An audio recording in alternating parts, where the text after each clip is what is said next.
እንኳን ደስ ያላችሁ። ፈረንጁና ሩታ ሊጋቡ ነው አሉ። እንግዲህ ወሬ አይደበቅ፣ ወሬ አይከለከል። የሚገርም ነው። እሪ እያለ መጣ ዛሬ። ሩታ ያኔ ስታለቅ ሴት ነበራችሁ። ደግ አደረገችው። አብርሽን በደንብ ሰራችለት። አግቡ አተባብራችሁ። እንዴ ይሄኛው ደግሞ የሩታ ወንድም ነኝ ተብዬው ደግሞ መጦ እያስፈራራ እየዛተ ሰውን ኧረ በስመ አብ። አግቡ አተባብራችሁ። ይህን ነው ምልል የምችለው። ይቅርታ ለቃላት አጠቃቀሚ ግን እኛ በደሏን፣ ጉዳቷን፣ ለቅሷን፣ እንባዋን ሳይታየን ችግሯ ሳይገባን ቀርቶ አይደለም። ግን ለምን የይቅርታ ልብ አይኖራትም ነው አንድ። ሁለተኛ ነገር ደግሞ በዚህ ልክ ልጁን አሳይታ እሷ ተመለስኳለሁልህ ብላ ፍቅሩን ድጋሜ እንትን ካለችበት በኋላ በስሜቱ ለምን ትጫወታለች? ከዛ በላይ ደግሞ ተመልካችንም ተጫውታለች። በቃ የምር እኛ ላይ ነው በጣም ጌም የተጫወተችው። እና እች ልጅ ታዲያ ያለ ትዳር ትቅር ወይ? አሁን እኔ ከልቧ እግዚአብሔርን ነው የምላችሁ፣ ከልባችሁ የምትወዷት እኔ ከልቤ ወዳታለሁ፣ አብርሽንም ሩታንም። እና አብርሽ ባጠፋ ጊዜ ረግጠነዋል፣ ሩታ ባጠፋች ጊዜ ተቆጥተናታል። ለምን?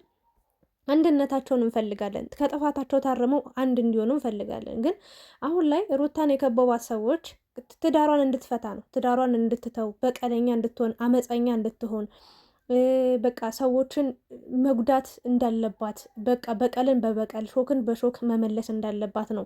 ጀግና ናት የኔ እህት፣ እንኳን የኔ እህት ሆነች ምናምን እያልክ ሲጀመር አንተ ድራሽ የማይታወቅ ሰላቢ የሆንክ ልጅ ማለት ነው። የሆንክ የቆምክ አስከሬን ነው የምትመስለው። በነገራችን ላይ የሆነ ሀውልት ነው የምትመስለው። እና ወሬ ራሱ ሲዘጋ አንተ ማነህ? ብሩክን እያስፈራራው ነው ያለው። እና እናውቃለን አብርሽ የሰራው ነገር ትክክል ነው አላለም። ጥፋት እንደሆነ ስንጮህ ከርመናል። ከሩታ ጋር አብረን አልቅሰናል፣ አብረን ሆነናል፣ አብረን ቆይተናል፣ ቁመናል ከጎኗ። ግን ዛሬ ላይ በዚህ ልክ ሰው ላይ ተመልካች ላይ አብርሽ ላይ እያላገጠች ደግሞ እኛ ዝም ልንላት አንችልም።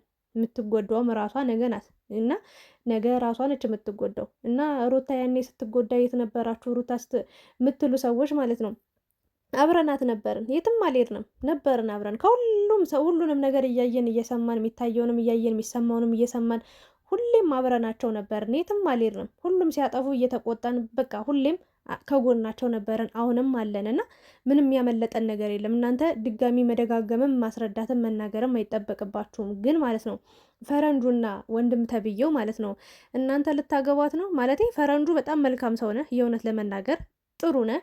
የአብርሽና የሩታን ደስታ የምትፈልግ ሰው ነህ። ለሩታም በደንብ በቃ አብርሽ ያደረገው ነገር በሙሉ ጥፋት እንደሆነ በጣም ስትቆጣው በጣም በቃ ሄርሜላንም ብዙ ነገር ስትላት ነበረ። ሪስፔክት እናደርጋለን በዛ። ግን ደግሞ አሁን ላይ ሩታ ደግ አደረገች እንኳን ተወችው እንኳን እንደዚህ ያደረገችው እያልክ ማውራት አትችልም። ለምን? እች ልጅ ትዳሯን እየፈታች ነው ያለችው። እየፈታች ነው፣ ትዳሯን እየተወች ነው፣ ፍቅሩን እየበተነች ነው። ለአመታት የገነባቸውን ትዳር የገነባቸውን ፍቅር ያቆመችውን ኑሮ ያቆመችውን ትዳር እየተወች ነው። እንግዲህ አሁን ላይ እየፈረዳችሁ ያላችሁት ልጅን ያለ አባት እንዲያድግ ነው።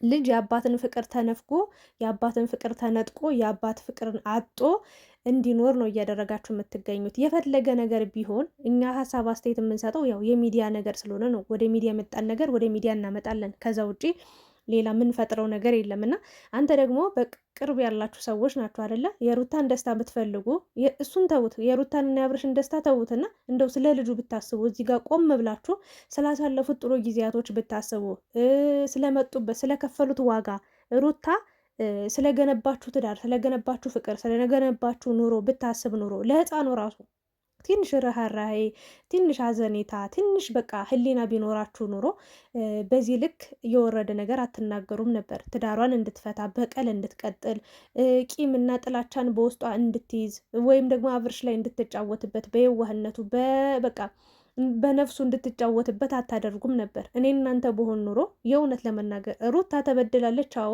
እሷም በድሏለች። እስከ ጥግ ድረስ አንገቱን አስደፍተዋለች። ያላደረገውን አደረግክ ብላ ብዙ ነገር ብለዋለች።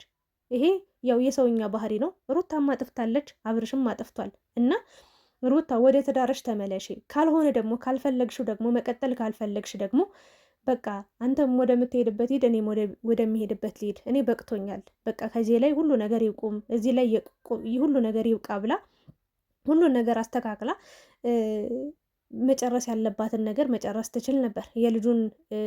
ልጁን አምጥታ አሳይታው ብዙ ነገር ካደረገች በኋላ ይሄን ያህል ተበቀልኩት ምን አልኩት ማለት እየወረደ ነገር ነው እንደኔና። ተይው ትዳሩን እንኳን ተውሹ እንኳን አብርሽን ተውሹ ለምትሉ ሰዎች ነገ ብርድ ሲበርዳት እናንተ አቅፋችኋት ልትተኙ ነው ተባብራችሁ። ያልገባኝ ነገር አንተ ልታገባት ነው ፈረንጁ? እስኪ ንገረኝ። እስኪ ልታገባት ነው? በጣም የገረመኝ ነገር ማለት ነው ብሩክ ላይም ዛቻና ማስፈራሪያ እየደረሰበት ነው ያለው። ብሩክም ያሳዝናል በነገራችን ላይ። ለምን ከጓደኛ ጋር እንደዚህ ሆንክ? ለምን የወረደ ስራ እያደረክ ደግሞ ልክ እንደ ጀብድ ታወራለህ እንዴ? ጭራሽ ሄደ ማስፈራሪያ ምናምን ትሰጣለህ። ሲጀመር አንተ ኬት የመጣ ሰውን አጨብጫቢ፣ ኬት የመጣ ጅራት ነው። እና ሁላችሁም አታሽቃብጡ። ሩታ የትናንትናውን አላወራንም። ስለ ትናንትናው ማናወራ ከተባለ እኮ ሩታ ብዙ በደል በድሏለች እኮ። ስለ ትናንትና እናውራ ከተባለ ብዙ ጊዜ አስለቅሰዋለች እኮ አብርሽን። ስለ ትናንትና እናውራ ከተባለ ብዙ ጊዜ እኮ ዝቅ በጥፊ እኮ አስመትተዋለች። እግዚአብሔርን መቼም የማረሰው ማለት ታስታውሳላችኋ? ሜሪ ለሩታ ተደርባ በጥፊ ስትለው ቁማ እያየች ወንድ ልጅ እንደዛ በአደባባይ ሲጠፈጠፍ በጥፊ ፊቱ እስኪ ቀላ ስንት ነገር እኮ አይተን አሳልፈናል አይደል እንዴ?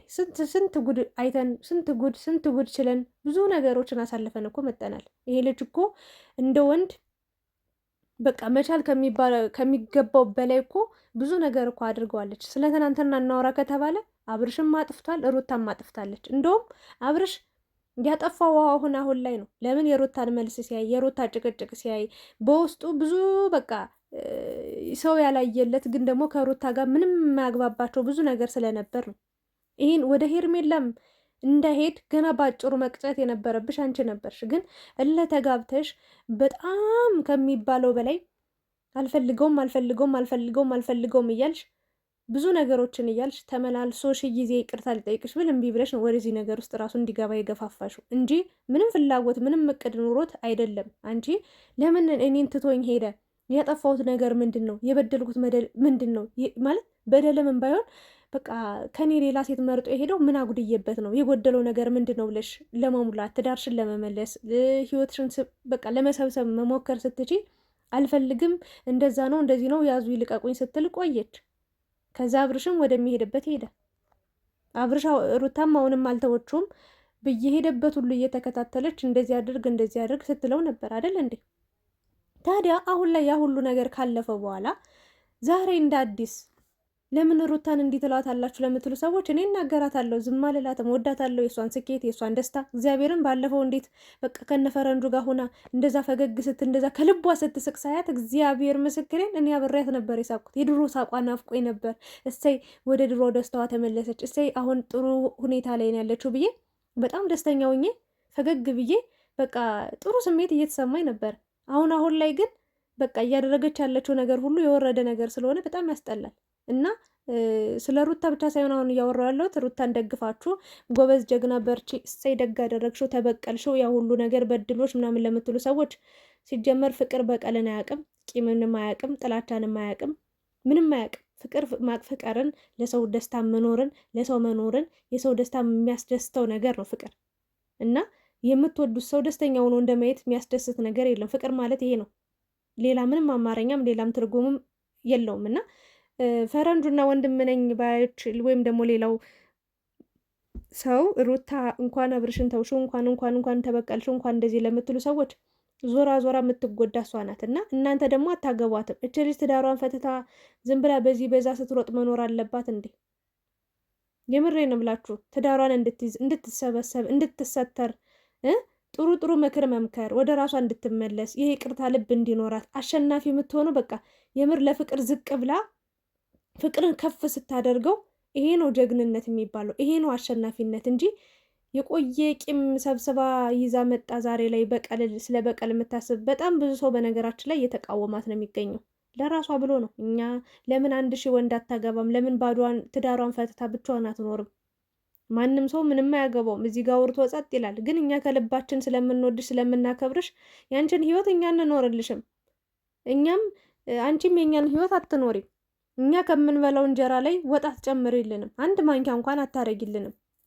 ግን ያንቺ ህይወት ያንቺ ኑሮ ህይወትሽን ስለምናቅ አመጣጠሽን ስለምናቅ ደስታሽን ስለምንፈልግ ስኬትሽን ስለምንፈልግ ነው ይህን ያህል እየጮህን ያለ ነው። በቀለኛ አትሁኝ፣ አመፀኛ አትሁኝ። በቃ ወደ ራስሽ ተመለሺ። ትዳር ክቡር ነው።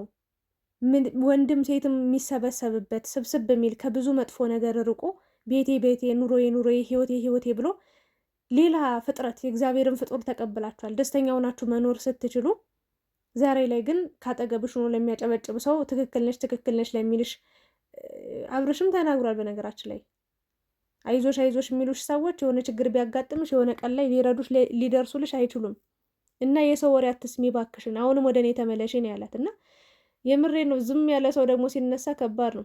እኔ የአብርሽን መምጣት ነው በቃ በጣም በቃ እየፈራው ያለሁት እና ሩታ ምን ያህል ልትጎዳ እንደምትችል እና በሴትነትሽ በሁሉ ነገር አክብረንሽ በጣም ላንቺ እየተቆረቆርን እየተቆጨን ላንቺ እያዘንልንሽ በነበረን ሰዓት እንደዚህ አይነት ነገር በማድረግሽ የሚያሳፍር ነገር ነው እና ወደ ራስሽ አሁን የማትመለሽ ከሆነ በጣም አስቸጋሪ ህይወትን እንደምታሳልፊ ነው እየተረዳው ያለሁት እና ብዙም ደስ አይበላችሁ። ሁሉም ያው የሰራውን የእጁን ነው የሚያገኘው እና ይቅር ተባባሉ ነው እኔ የምለው። ሌላ ምን የምለው ነገር የለም። አታሽቃብጡ ሌሎቻችሁ። በቃ ያደረገችው ነገር ስህተት ነው። በቃ አለቀ። ምንም ትክክል አይደለም። ምንም የእውነት አንዳንዴ የዋህነት ለካ እንደ ጅል ነው የምትቆጠሩት። በጣም አስቸጋሪ ነው። ወደ ራስሽ ተመለሽ። ኑሮሽን፣ ትዳርሽን፣ ፍቅርሽን የምትኖሪው አንቺ ነሽ። ማንም አይኖርልሽም። የምሬን ነው ሩታ። ራስሽን አዳምጪ። ቆም ብለሽ አስቢ። የነበርሽበትን የመጣሽበትን ያሳለፍሽውን ነገር ሁሉ እንዲህ በቀላል መርሳትምና መተው የለብሽም። ምንም ቢሆን እኮ የልጅሽ ባል ነው። አቅፈሹ ተኝተሻል። አንሶላ ተጋፈሻል። ብዙ ጊዜ ብዙ ነገሮችን አድርጋችኋል። ለዛች ጥሩ ጊዜያቶች ስትይ የይቅርታ ልብ ይኖርሽ። የእውነቴን ነው። እንደዚህ ተይው ፍቹ ምናምን ለሚልሽ ሰው በማህበር ተደራጅቶ አያገቡሽም። ትዳር የሚባለው እግዚአብሔር የተከበረ እኮ ነው። እግዚአብሔር ያደለው ነው። በቃ ጥሩ ትዳር የሚኖር የታደለ ነው። ትዳር የሚባለውን የትዳርን ትርጉም ገብቶት በቃ በንጽህና እግዚአብሔርን እያመሰገነ የሚኖር እንጂ በትዳር ስም በፍቅር ስም በቃ ተንኮልና ሴራ መጥፎ ነገር መስራት አይደለም። እና ሩታ ከድርጊትሽ ተቆጠቢ። ሩታ ትክክል ነሽ የምትሉ ሰዎችም አቁሙ። ምክንያቱም እናንተ የሷን ህይወት አትኖሩላትም። ልጅን ያለ አባት እንዲያድግ አትፍረዱ። በቃ የማይሆን ምክር አትምከሩ። ጸጥ በሉ ከቻላችሁ፣ ካልሆነ ደግሞ ከህይወታቸው ውጡ። የነበረኝ ሀሳብ አስተያየት ይህንን ይመስል ነበረ። ፈረዱ በጣም ተናዶ ሩታ ያኔ እንደዚህ በሆነች ሰዓት መች እንትን ብላችኋት ያኔ ምናምን ብለህ በጣም ጓይ ያልክ ነበር። ለማንኛውም ተረጋጋ። ሁሉም ለጊዜው ከፍ ይላል። ይሄ ነው ያለኝ ሀሳብ።